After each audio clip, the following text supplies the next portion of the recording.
My name is Cassandra Vale, 28 years old. The crystal chandeliers in the Fairmont Hotel's grand ballroom cast prismatic rainbows across polished marble, the light catching on champagne flutes like tiny golden explosions. 200 guests swirled through the space, women in silk gowns brushing shoulders with men in tailored tuxedos, the air saturated with the heady perfume of orchids flown in from Thailand that morning.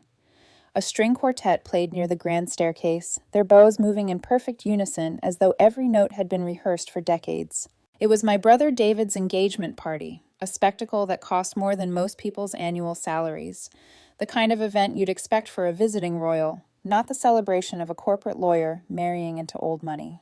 I stood near the service entrance in a simple black dress, the same one I'd worn to job interviews 3 years ago, carefully pressed and paired with modest flats from a discount shoe store. In this room full of diamonds and custom couture, I blended into the wallpaper, invisible. And, if I was being honest, that invisibility was intentional. From across the room, I heard my mother's voice float above the hum of conversation, crisp and clear. "Darling, everything looks absolutely perfect." She was air-kissing Victoria's mother, both of them radiant in gowns that cost more than my rent for the year. Mom wore her newest Valentino, the one she had bought just for tonight, and her 3-carat diamond earrings winked with every animated gesture. "We're so thrilled to welcome Victoria into our family," she continued, the pride in her tone as thick as the perfume in the air. Dad stood beside them in a tuxedo tailored so precisely it might as well have been stitched onto him. "Only the finest for our boy," he boomed to a group of his business associates lifting a glass toward the bar. "Nothing's too good for David's special day. He's always been our star." That word, star, landed in me like a familiar bruise. I'd heard it at David's graduation, at his promotion party, at the rooftop gathering for his penthouse move-in. Never once had it been aimed at me. David stood in the center of the ballroom, arm draped possessively around Victoria's waist, the two of them basking in the collective adoration of the crowd. His Tom Ford tux probably cost more than my rent for 3 months. Victoria's engagement ring, a 5-carat emerald-cut diamond, caught the chandelier light like a captured star. Their conversation floated across the room. Wedding at Martha's Vineyard. Guests flown in from around the globe, a feature in town and country. I drifted along the wall, occasionally intercepting an overburdened waiter to help refill champagne flutes or collect empty plates. Not because it was my job, but because keeping my hands busy was easier than answering questions about my life. Questions that inevitably led to polite nods, sidelong glances, and quiet judgment. "Sweetheart, grab us some of those canapes," Mom called from across the room, pointing toward the trays like I was a member of the waitstaff. "The ones with the caviar. Victoria's parents will love them." I nodded without argument. It was easier to comply than to make a scene. As I navigated between clusters of guests discussing stock portfolios and ski vacations, not a single person met my eyes. A woman in a beaded gown stopped me mid-step. "Could you direct me to the ladies' room?" she asked. I didn't correct her assumption that I was staff, letting her think that was simpler than explaining who I was and how little that title meant here. From somewhere in the crowd, an aunt's voice rose, warm with admiration, for David, of course. He's always been exceptional. Harvard MBA, partnership at 29, and now this beautiful engagement. We're so proud. The unspoken comparison was as sharp as glass. And then there's Cassandra. I forced a neutral smile as I continued toward the catering station, but inside, something taut and electric coiled tighter. They had no idea. No one in this room did. Not yet. David was in his element, moving from group to group like a politician on the campaign trail. He laughed easily, clapped shoulders, and told stories with the kind of polished charm that came from years of practice. Wherever he went, the conversation orbited around him, his recent court victory, his upcoming wedding, his perfect life. Victoria, always perfectly composed, floated beside him like an expensive accessory. She flashed her ring at friends from her sorority, who gasped on cue. "David spared no expense," she gushed. "We booked the entire resort for the weekend, flying in guests from around the world. The magazine spread is going to be breathtaking." I sipped from a water glass, my back against the far wall. It was a survival tactic at these gatherings. Stay put, look occupied, minimize the chances of being pulled into a conversation about what you've been up to. From here, I could observe without being observed. Their world revolved on a different axis, one of inherited connections and seamless networking. To them, I was a curiosity at best, a cautionary tale at worst.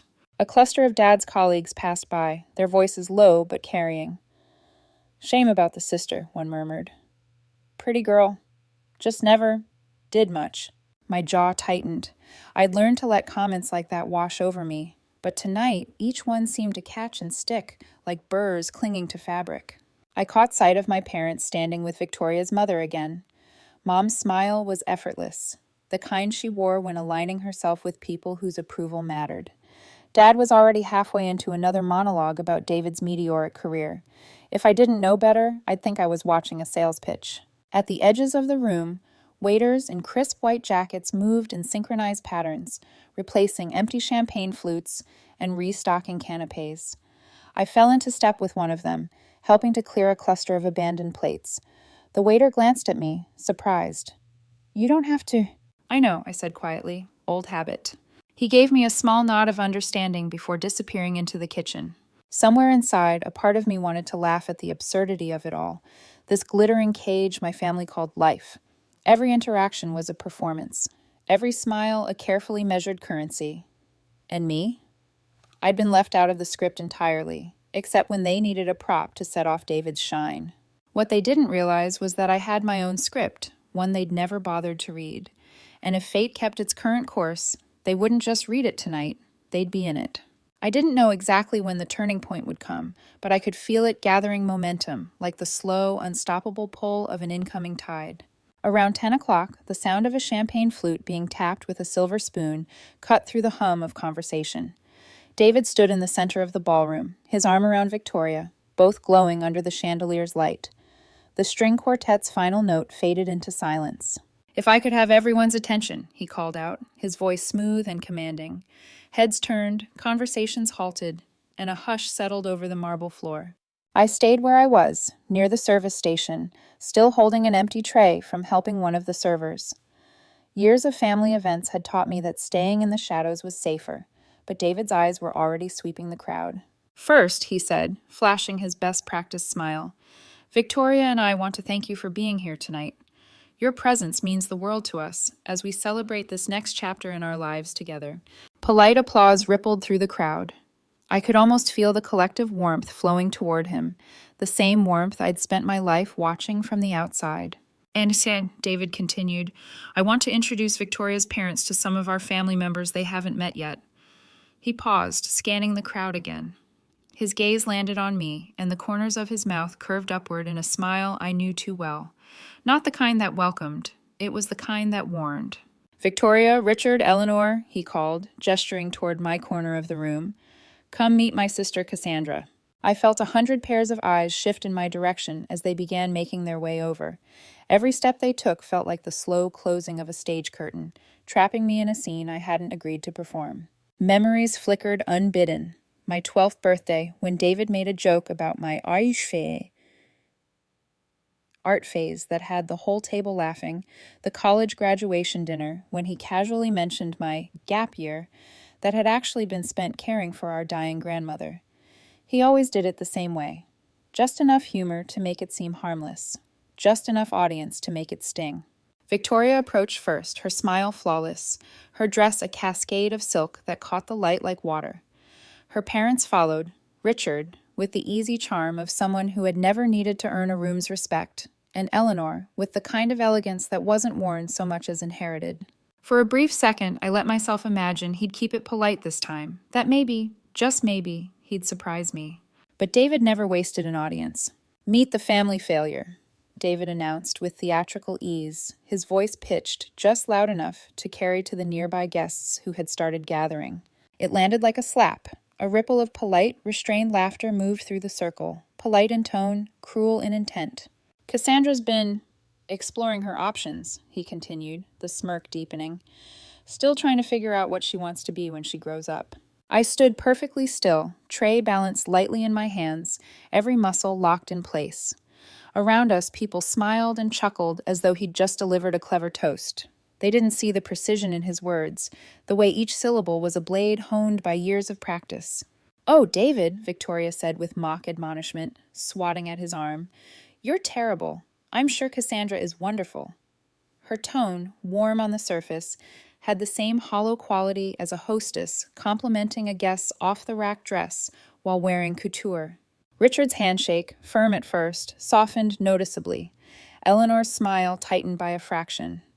They were recalculating. I could see it, adjusting their mental ledger of my worth. "Been living in that little apartment downtown," David added casually, "working temp jobs here and there.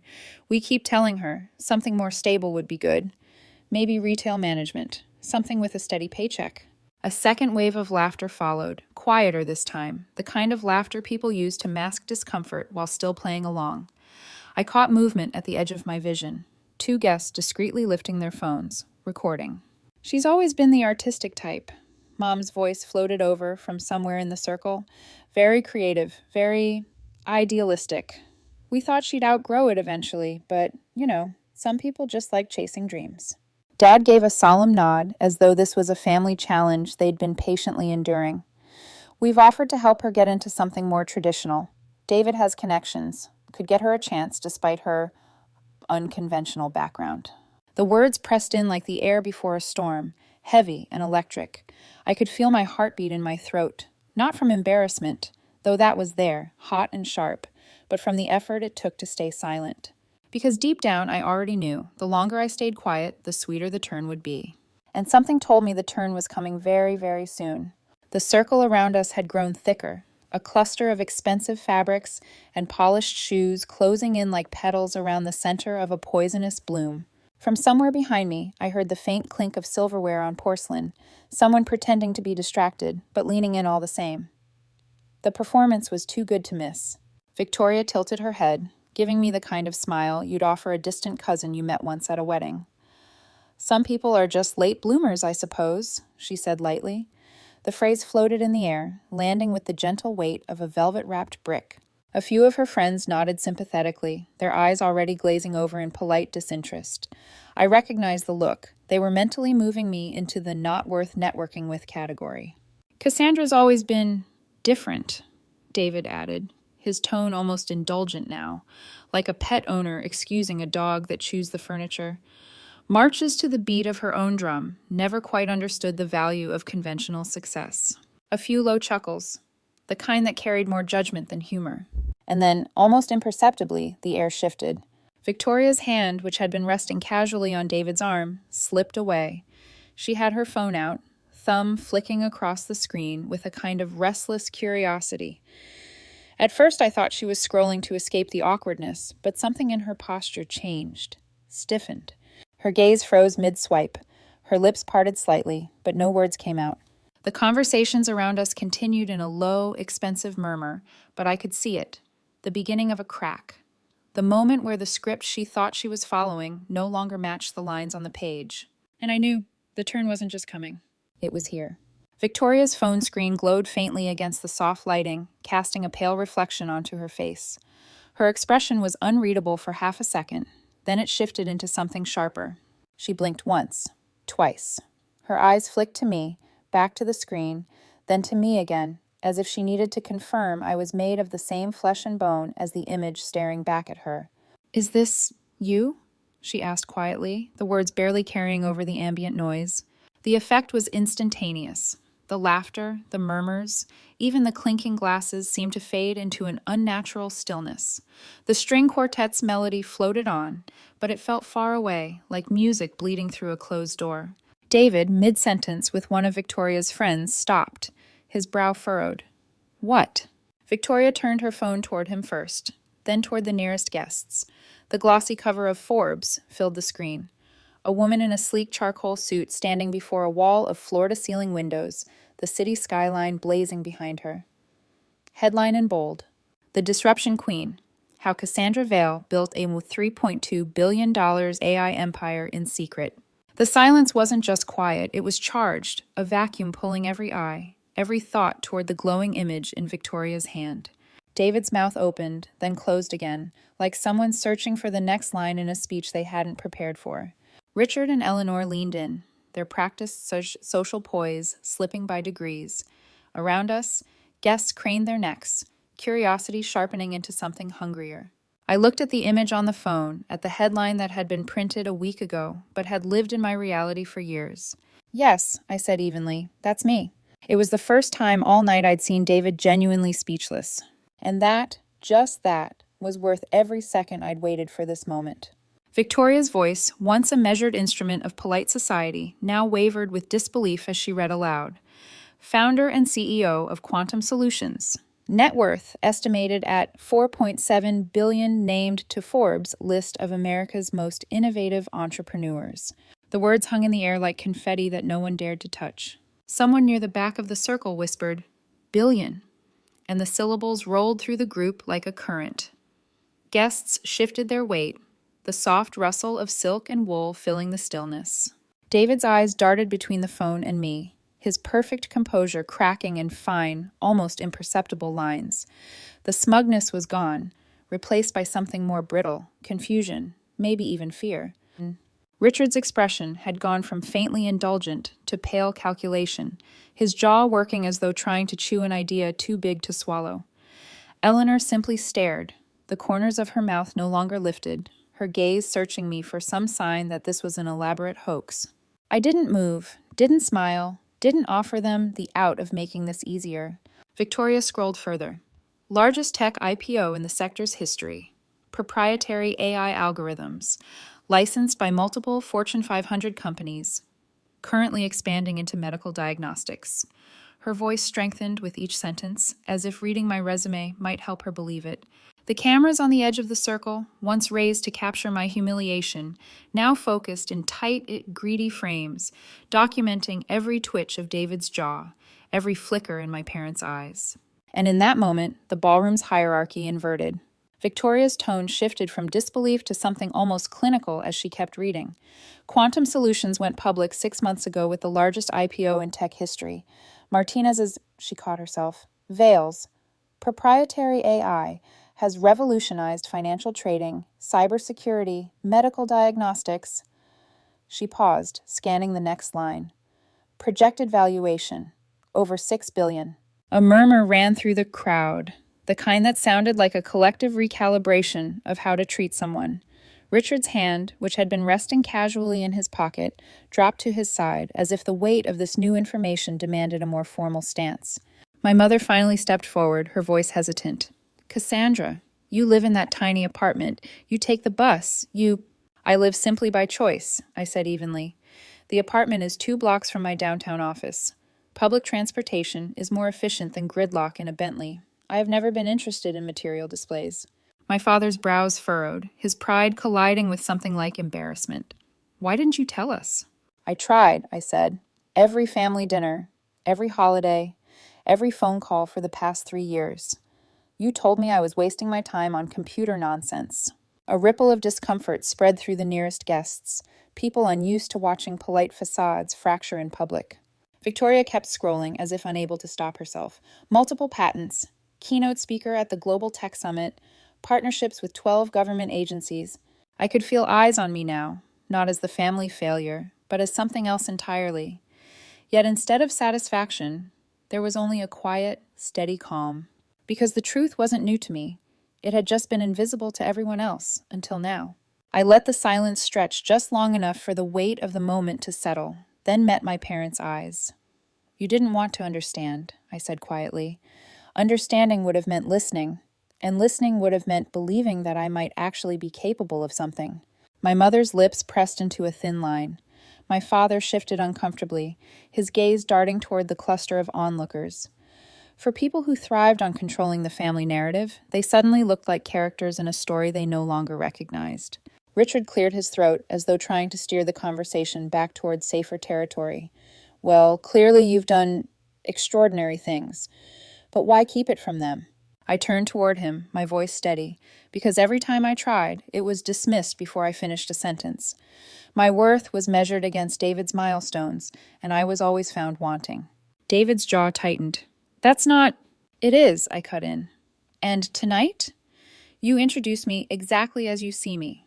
Not as your sister. Not as someone with her own life. Just a convenient foil for your success.